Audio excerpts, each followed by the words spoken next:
The silence was deafening. The kind of silence that presses against your chest and makes every breath feel like an intrusion. Below, in the depths, lies a place where the light of day can never reach. It's a world lost in shadow, inhabited by creatures that never should have existed. Their bodies twisted by the darkness that surrounds them. No one dares enter this abyss without the faintest glimmer of dread creeping into their minds. For what lies beneath is not only unnatural, it is also hungry. It craves the unknown, feeding on those who dare disturb its peace. In the shadows, where the water is so thick it feels as if the very air is suffocating, the sounds of the ocean are a constant reminder of the things that lurk in the dark. The faintest movements can send a chill down the spine, the subtle swish of something large, yet unseen. There is no escape here. The creatures below are not bound by the rules of the world above. Their existence is a nightmare made flesh. Some say the creatures are only waiting for the moment when anyone dares to venture too far into their domain. And when that moment comes, when the first foot touches the cold, unyielding ground, they strike. No warning, no mercy, just a flash of teeth, an unholy screech, and a horrifying silence that follows. In this place, the line between life and death is so thin, it barely exists. What remains of those who fall victim to the shadows is sometimes not even a body. Sometimes it's just a trace, a lingering presence. An eye, perhaps, a hand, a clue that someone had been there, but no longer is. No one can explain why it happens, but it does, time and time again. Perhaps the ocean has a hunger that cannot be satisfied, a hunger for flesh, a hunger for the lost, the forgotten. And yet, the water is not just a place of terror. It holds secrets, ancient and untold, in its depths. Secrets that have been buried for centuries. Forgotten cities, sunken ships, skeletons that have long since turned to dust. But even these remnants of the past are not as they seem. They are not mere relics. They are warnings. A forgotten temple, for example, lie beneath a lake, its stone surface so perfectly preserved that it appears untouched by time. But when one approaches it, something shifts. The air grows colder. The water feels denser, as if it holds something back. The statues staring up from the bottom, their eyes hollow and eternal, seem to follow your every movement, tracking you in unsettling gaze. The longer you look, the more you feel as though you are not alone. There's something watching, something waiting, something that should not be. And then there's the darkness, the thick, black nothingness that swallows everything around it. You dive deeper and deeper, and with each passing moment, the weight of the water presses in, suffocating. The further you go, the harder it is to turn back. The deeper you go, the more the hunger of the sea seems to reach up and pull at your soul, until you wonder if you will ever see the surface again. Some claim they have seen things in the water, fleeting glimpses of things too monstrous to describe. Dark, twisted forms that dart just beyond the reach of the light. Creatures whose forms defy nature itself. Their bodies broken, reshaped, like grotesque reflections of nightmares. There are whispers of eyes that glow beneath the waves, of teeth sharp enough to tear through steel, of the faintest sound of something following you. You never know if it's real, if it's just the tricks of the mind, or if it's something far worse. In the heart of the ocean, there is a cove known for its strange allure. The water there is so cold, so unnaturally still, that anyone who enters reports a sense of dread, as if the very air around them is alive. Those who come close enough speak of strange occurrences, of shapes moving in the deep, of voices that echo from below, whispering in languages no one understands.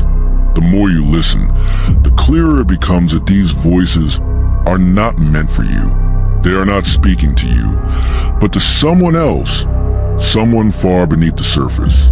The ocean, it seems, is never silent. Somewhere in the deepest trench of the ocean lies a wreck, a ship lost to time and tides, its once proud form now twisted and broken. Yet, the crew that sailed upon it, their bodies never found, their stories never told, still linger. There are reports of strange happenings around the wreck.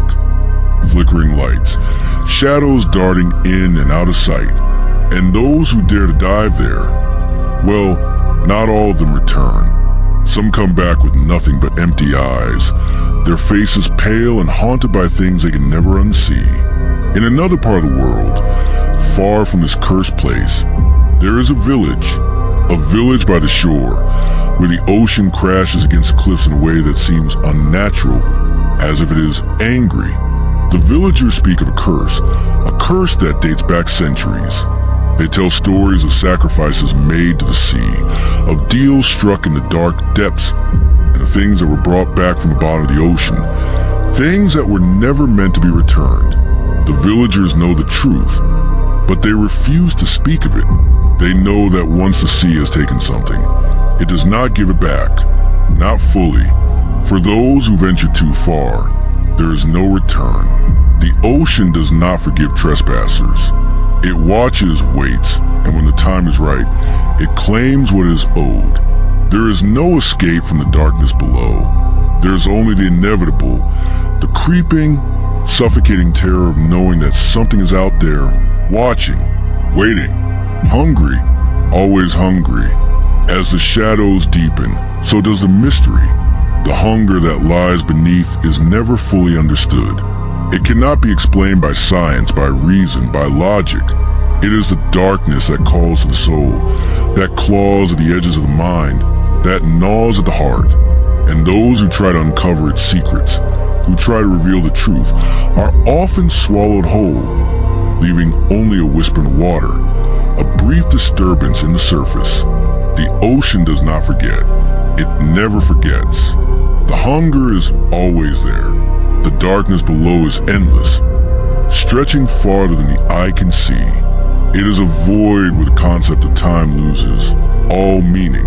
Here, there are no days, no nights, only an eternal, suffocating silence that wraps itself around the bones of those who wander too deep.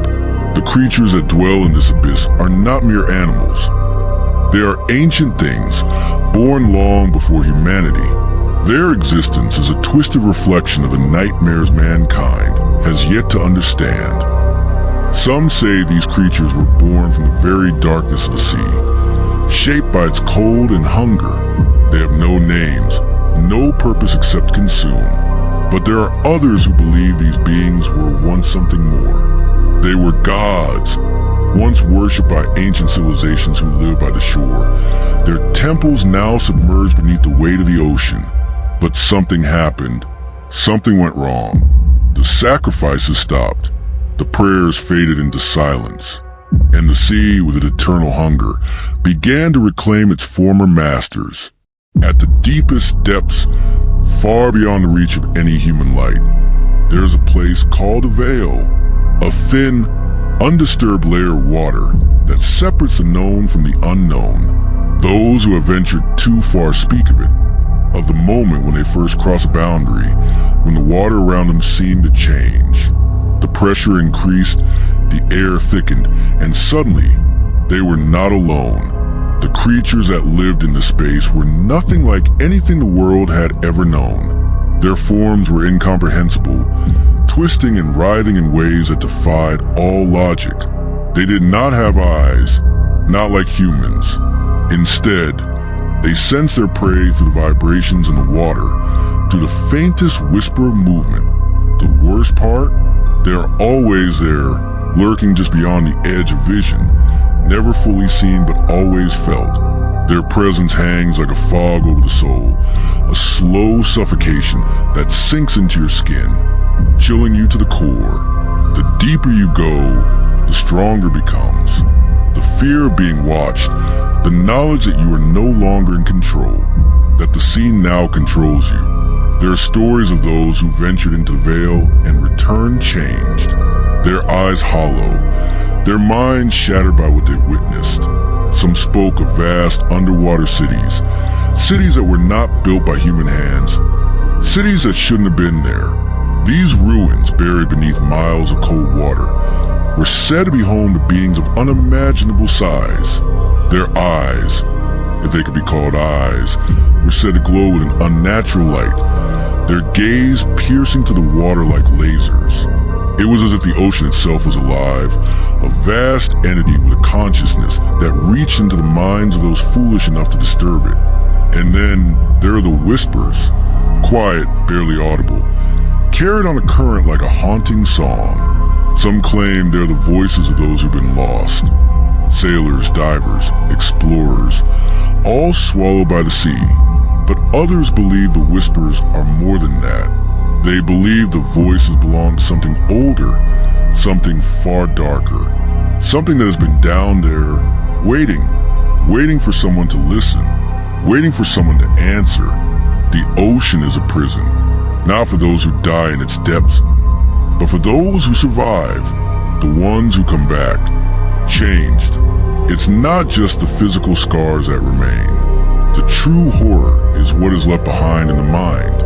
The constant pull of the water, the feeling that it is always watching, always hungry.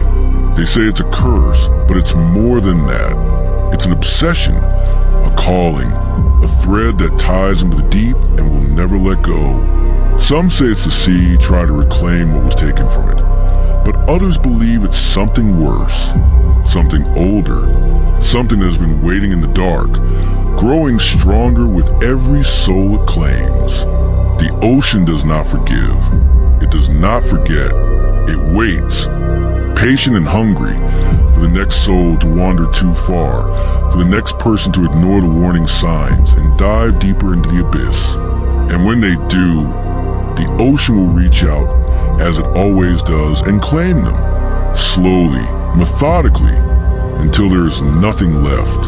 Only the endless, hungry dark. The sea's hunger is insatiable, and it will never, ever be satisfied.